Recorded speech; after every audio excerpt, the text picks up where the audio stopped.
Good morning, everyone. We are still few in the room, so we'd like to wait for others before we comment. Thank you.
Dr. Jekwe,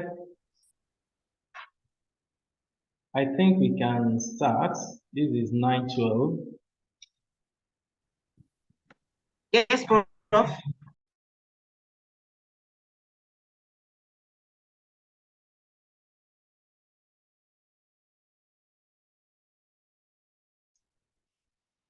We have family disputes, we have communal disputes, and the convener of this training has deemed it fit, necessary to bring it closer home. It has for free, because the convener believes, Hemsman Institute believes that if we have peace within our local circles, our areas of influence, within the families, our community, then it becomes easier to have peace in our society. And when you are given, when you're able to acquire these skills, the foundation of which we are starting today, then you find out that you have great skills to deploy, both for peace in our society and even for extra money making. So we welcome you. This training has a couple of rules, one of which is that we'll expect you to have your video on. We need to have your video on so that we can capture your participation fully. As you are aware, it has the pre-course, which you have been working on. We appreciate you for that. We have the in-course, and then we have the post-course. All this put together, all these assignments would determine the grade that each of the participants would be given at the end of the training. So we have, for day one, module 1, which is overview of key terms in conflict resolution, conflict management. Then we have about 5 minutes break. Then we have module 2 as well, understanding conflict. We have module 2, continuation of that. We're going to have workshops within the training. That is, we're going to have group activities. The presentation of all the pre-course that you have been doing would also, I believe that you must have nominated one person or the other who will represent your group to make the presentation. And of course, later in the day, we'll have the practicum as well. And by 3:45 or thereabout, we should be ending for day 1. At some point in time, you'll be able to stretch your legs so that you don't sit for too long. Ladies and gentlemen, our dear distinguished leaders, I would like to introduce our lead facilitator for Hemsman Institute, who is going to start with the modules. He is a professor of peace studies, is a trainer of trainers in the study of peace. He has about 20 years in the field of conflict management, conflict resolution. He is a lecturer, he's a trainer of trainers, a certified mediator. He's a fellow of the Chartered Institute of Mediators and Conciliators. He's a fellow of the Institute of Peace Resolution of Nigeria. He's a member of many associations, both home and abroad, in the area of conflict management. He is a UNESCO chair on peace and citizenship in one of the Nigerian universities. He's a gender specialist, and he's happily married. Distinguished participants, our dear Muslim leaders, please join me to welcome Professor Demola Akinwade to take the first module. Thank you very much, Dr. Ifeanyi, for the introduction of the course and myself. I want to thank our participants for joining on schedule. I want to thank us also for showing interest in this course. We are grateful. The course is Muslim Leaders Conflict Management course. This course, as Dr. Depe has said, is important because many times we are thrust into positions of leadership, and then with this come conflict among our members, conflict between our group and other groups. And we are just, it is assumed that once you are a leader, you are divinely empowered to manage conflict. But many times, that is not the case. So that is why we thought that, okay, let's put out this course for Muslim leaders for them to be able to be more efficient in managing conflicts within their groups. You see, conflicts account for about 35% rather, 35% productivity loss in any group. And that is based on study. The study is over a decade ago now. We don't know whether it is now more. In other words, if a group is supposed to achieve 100% of its goals, conflict, internal conflict, external conflict will reduce this to 65%. In other words, 35% of productivity has been lost to conflict. So we found out that if leaders know how to identify and manage conflict very well, it will reduce the productivity loss to conflict. This productivity loss could be in terms of, it could be in economic terms, or social terms, or a combination of these. And that's why we felt leaders should, especially religious leaders, should know how to manage conflict. We put out the call about 2 weeks ago now,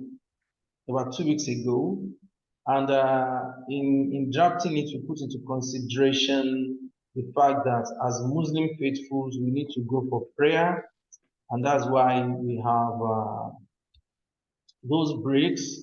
You find out that the breaks, they fall within the prayer time, and that's why we have it as 3-day course instead of 2 days, in order for us to be able to accommodate other things we are doing. All of us are busy. All of us are busy. Therefore, we have tried as much as possible to give you the maximum benefit of this course in the shortest time possible.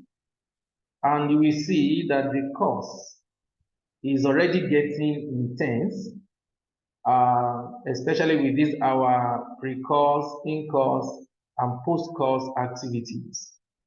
Some of us have been involved in the pre-course activities at the level of our groups.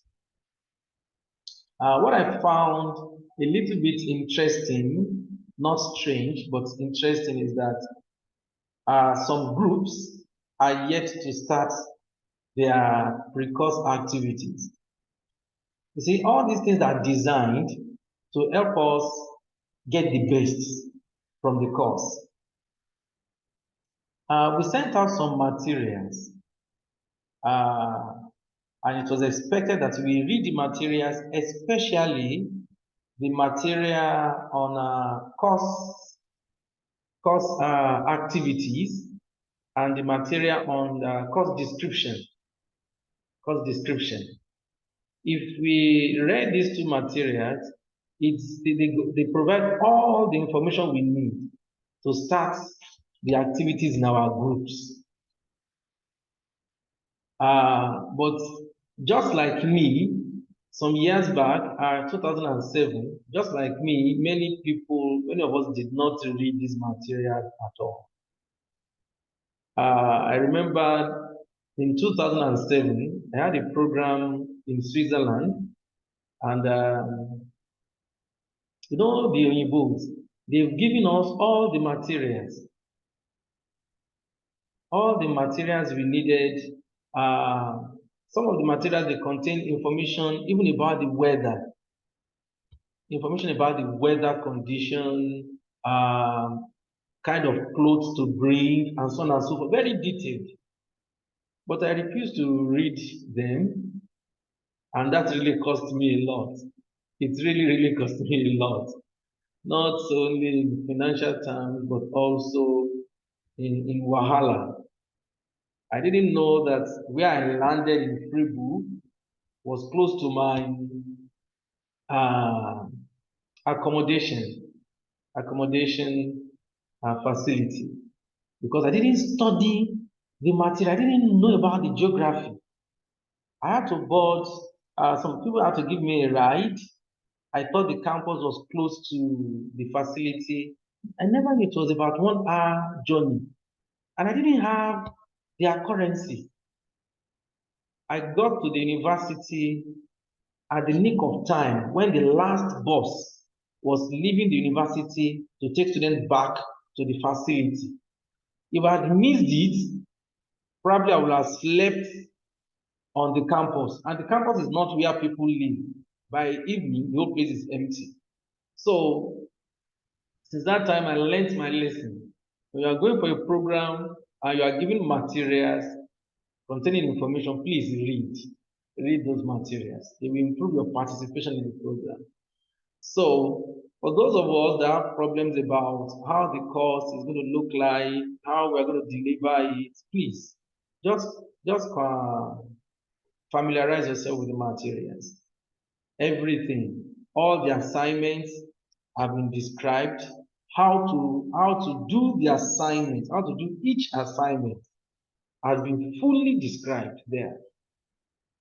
So I know one of the challenges in virtual meetings is that sometimes there is network failure. We are aware of that. I've had to change locations like 3 times today. I mean, this morning for me to be able to. So if once in a while I go off, please just pardon me. It's network issue. I'll soon pop up again. Something on attendance. Attendance is very, very important to us. And the way we monitor attendance in, in an online program like this is to take screenshots of participants. Between nine when we started and now, we've taken like 4 or 5 screenshots to know people who are participating. Because an average man on virtual training, you just want to put on your stuff and then go, or you don't even participate at all, and then at the end of the day, you want to hand certificate. You see, certificate is important, but what is more important in a training like this is the skill, the competence, the knowledge. Yes, thank you, Madam Alawa. The knowledge you will gain. Things that we learn how to do after the training, I mean during the training that we didn't know how to do before. Those are most important. And that's why our participation is very, very key. And we've put mechanisms in place to ensure that those who participate very well are recognized and then awarded a kind of certificate that shows they were outstanding in their participation. There is not going to be any examination after the course or test or whatever. Everything is graded based on your participation, the quality of your participation. So, having said that, the first module this morning is an overview of key concepts. Overview of key concepts in conflict management.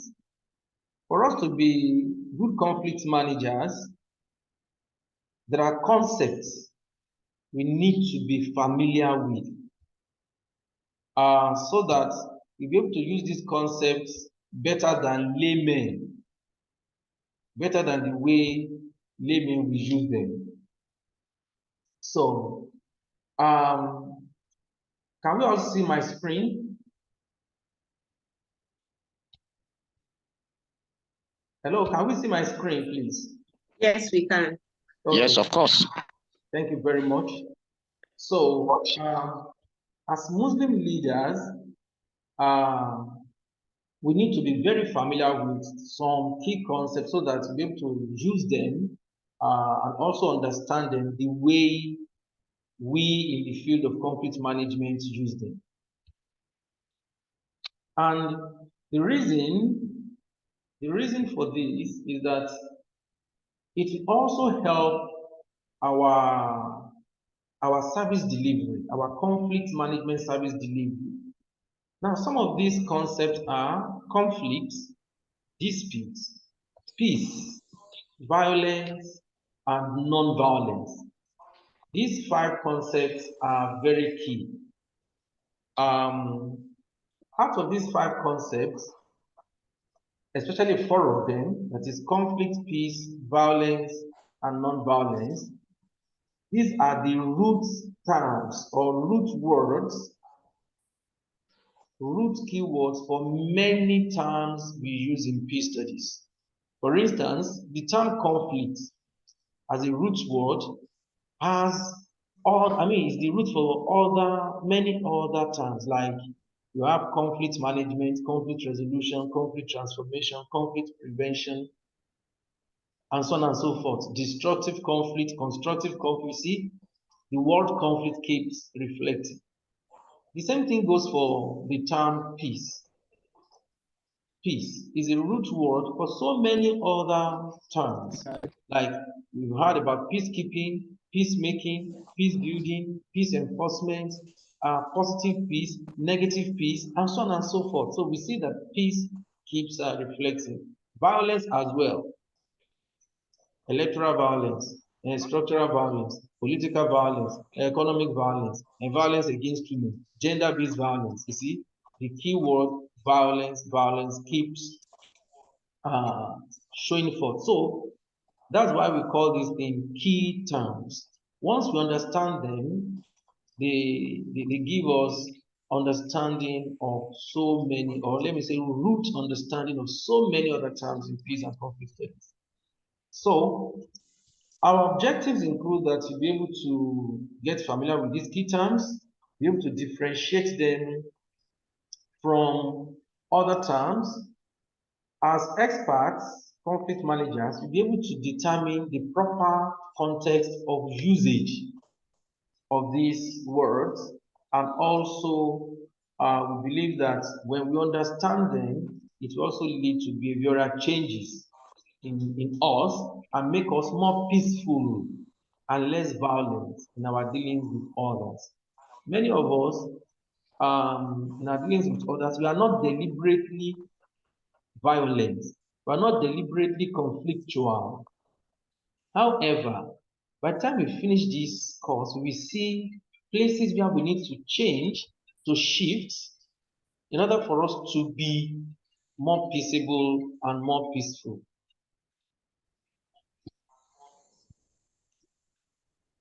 The essence of peace and conflict resolution is to minimize violence and destructive conflict and maximize the benefits of conflict and peace. In other words, while we learn conflict management, is for us to minimize violent conflict and for us to be able to maximize the benefits of conflict and peace. So some of us may find it very interesting to hear that conflict has benefits. It's not only peace that has benefits, conflict itself has some form of benefits. We'll be learning about them today. Okay. So, how do we define conflict? We define it as a relationship between parties who have and or pursue perceived incompatible goals, interests, or values. Conflict is a relationship between parties that have and pursue incompatible goals, incompatible interests, or values.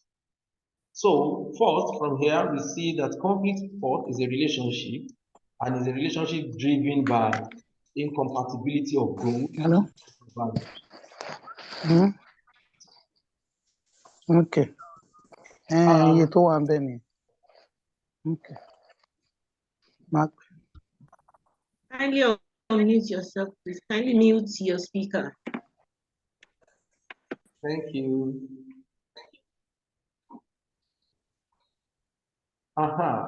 Conflict is a relationship between two or more individuals who have or think they have incompatible goals. Conflict is a relationship between two or more individuals or groups who have or think they have incompatible goals. That's another definition of conflict. But we see that some things are recurrent in these definitions. One, relationship. Two, incompatibility of goals. So when two groups or two individuals or more, when they perceive that they have incompatible goals and they pursue incompatible goals, that is what we refer to as conflict. Therefore, because of our differences of ethnicity, of religion, of interest, we see that conflict is now a normal part of human experience. And it is not necessarily negative or positive, and that conflict is caused by some things.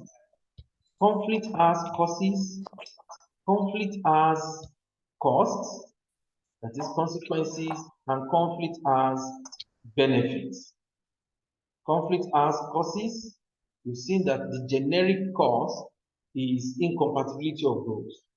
Conflict has costs, that is consequences, and conflict has benefits.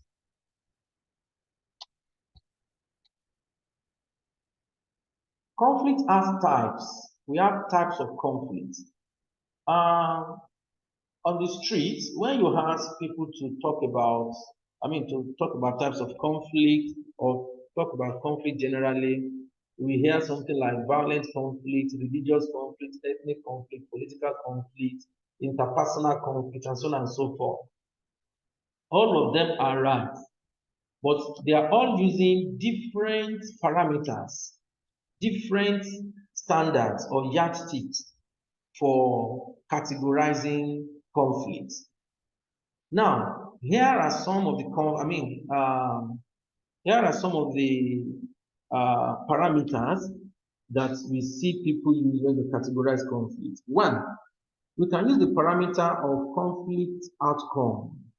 We can use the outcome of the conflict to categorize it. And when we have that, conflict can be functional or constructive when its outcomes are positive, and conflict can be dysfunctional or destructive when the outcomes are negative. Another parameter we use in categorizing conflict is the extent to which or whether or not parties use violent or non-violent means to resolve their conflicts. And there we have violent conflict, non-violent conflict, armed conflicts, and so on. Another parameter is when we look at the major driver of conflict. In fact, this is about the most popular parameter we use because people are more familiar with religious conflict, ethnic conflict, ethno-religious conflict, resource-based conflict, communal conflict. When we term conflict this way, we are using the major driver, the nature of the conflict, the major thing driving it. So a religious conflict will be a conflict that is mainly driven by religious attachment, religious sentiment, while ethnic conflict also will be based on ethnic differences, ethnic attachment, ethnic sentiments. Now, we can have a combination of religious and ethnic conflict, and that's what we call ethno-religious conflict. When religion and ethnicity are the major drivers, when they combine to be the major driver of a particular conflict. I give you an example quickly. In the case of, let's say, a Middle Belt community where we have Muslims, Christians, and then we have Northerners, Southerners. Let's say Muslim Christians. Let's say the Muslims are mainly Hausa, Fulani, and then the Christians are the Middle Belt people. Let's say the TV, you see, and maybe there is now an issue about who becomes the local government chairman. A Muslim Hausa Fulani wants to be and then a Christian TV wants to be. And then the TV, because it's their land, they now remember that, oh, we are the indigene. These people are the settler. In fact, that's the third dimension. That one is now bringing indigene settler stuff into it. So sometimes conflict could have multiple drivers that are equally important. And that's why an example we have ethno-religious conflict. The fourth parameter we will talk about is the parameter of the level or the space within which the conflict is happening. The level or the space within which the conflict is happening. And then we talk about intrapersonal conflict, when the conflict is within the person. Interpersonal conflict, when the conflict is between that person and another, or between the person and others. And then we talk about intra-group conflicts, when the conflict is within a group, and intergroup, intrastate, and international conflicts. So for now, that is what we want to learn about conflict, and we quickly move over to disputes. Sometimes people use the term conflict and dispute interchangeably. On the street, that may be pardonable, but as conflict managers, as experts, we need to know that dispute is not as difficult as conflict, in the sense that they are disagreements over issues that involve simple negotiable interests, and that disputes are generally short-term and resolvable through mutually satisfactory solutions. That is, solutions methods that both parties or all the parties in disputes are comfortable with. But major difference between dispute and conflict: dispute is simpler. Issues in disputes are easily negotiable issues, whereas in conflict will be over value, over way of life, over religion. These are things that sometimes are not easily negotiable. So generally, disputes are easier to resolve than conflict. But in practice, disputes can easily lead to conflict, can easily become or metamorphose into conflict. And conflict usually has many disputes in it. In other words, as difficult as conflict may seem, there are issues in it that could be resolved through dispute resolution. Peace. Islam means peace. Many religions all over the world, they proclaim peace. Before peace studies became an academic field, religions have done a lot to promote peace among people. And also religions has been a major driver of conflict. Culture, traditions in every society, they have promoted peace one way or the other. And because of this, peace has come to mean different things to different people under different situations. In other words, peace is multi-dimensional. It happens it's conceived in many space at different levels. There are 4 major dimensions. We identify 3 now, because the 4th one is a spiritual plane. Peace as a spiritual force. But let's first of all look at these 3. We can talk about peace in the dimension of states of being, state of a man's mind, peace that is within a person. We can talk about peace as a quality of a relationship. Also, we can talk about peace, we can use peace or refer to peace in terms of in relation to violence. So let's look at them one after the other. Peace means, as a state of being, it means a state of mind, body, and mostly soul. It's a state of harmony.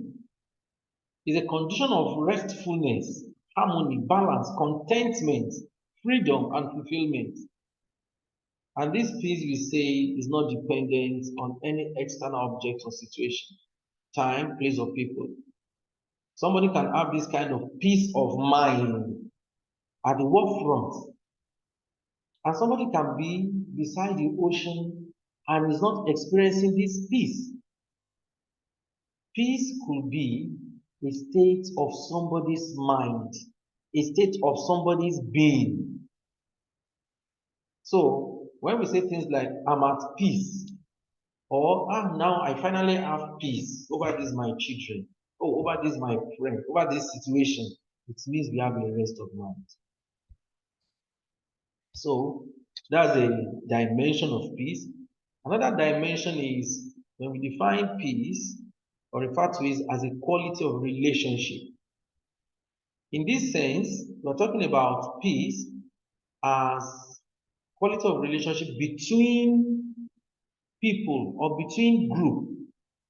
And we define it as a relationship between two or more individuals or groups characterized by mutual respect, goodwill, and justice.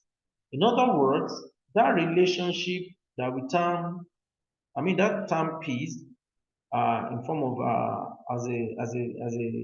in reference to relationship, has certain qualities.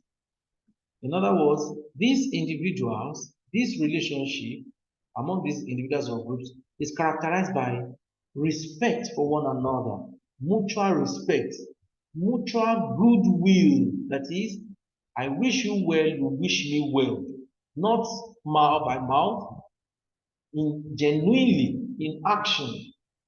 And it's also characterized by justice. It's characterized by justice. So this peace, this relationship is characterized by mutual awareness, recognition, understanding, and appreciation of others' needs, rights, and aspirations. It is characterized by mutual awareness. 1, awareness. 2, recognition. 3, understanding. 4, appreciation. What are we aware of? What do we recognize? What do we understand? And what do we appreciate of others? We appreciate their needs, their rights, and their aspirations. In other words, each party is aware of the other party's needs, recognizes these needs, understands these needs, and appreciate these needs. The same thing goes for rights. You are aware of the other party's rights. You recognize it. You acknowledge it. You understand these rights and you appreciate. And also their dreams, their aspirations, what they want to be is mutually recognized, appreciated. Now imagine this kind of relationship between couple where they are mutually aware. Imagine this kind of relationship between friends. You see, it doesn't stop at being aware, recognizing, understanding, and appreciating alone. It is coupled with a willingness to accommodate the fulfillment of these needs and aspirations. I wish him well. He wishes me well. He's willing to shift ground. He's willing to help me to achieve my dreams. I'm willing to help him achieve. Oh, she's willing. And the same thing with me. I'm not only aware, I support the achievement of these needs and aspirations, the fulfillment of these rights without ultimately jeopardizing one's own rights, needs. I said ultimately because sometimes we sacrifice our rights, our needs, our aspirations temporarily sometimes temporarily for the other party to be able to achieve theirs. Parents, they do this a lot.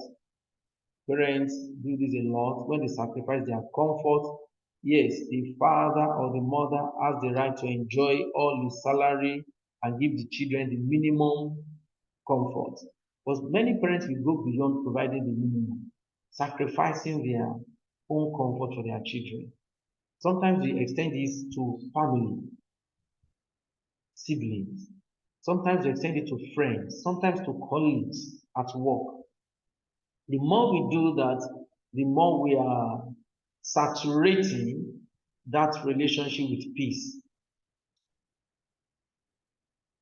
So, this kind of the relationship now becomes a mutually reinforcing, mutually trusting, mutually improving, and mutually enhancing relationship between individuals and or groups. In other words, it becomes tit for tat. That's the ideal. That is the ideal. That is the ideal.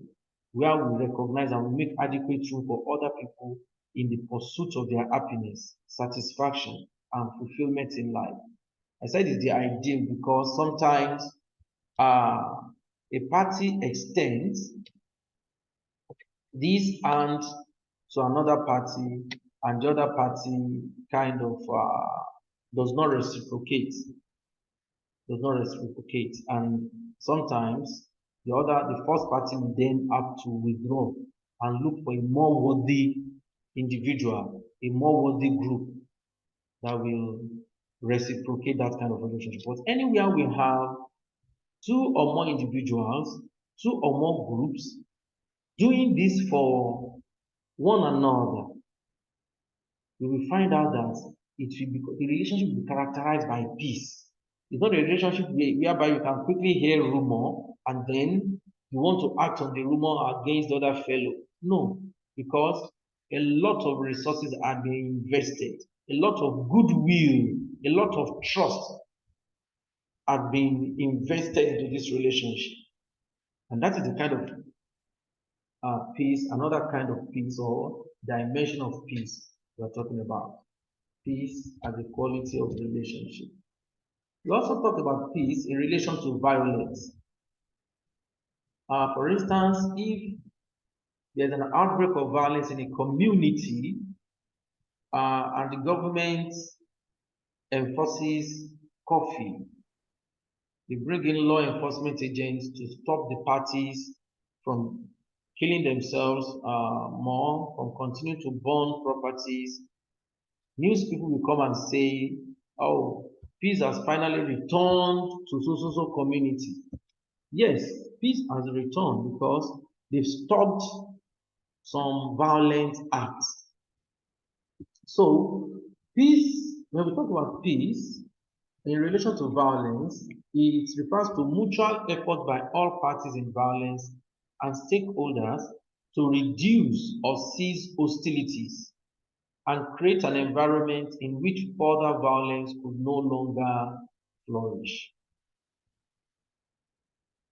It includes conscious efforts to ensure that structures and processes supporting violence are deconstructed, and those structures supporting peace are constructed in the minds of people and society.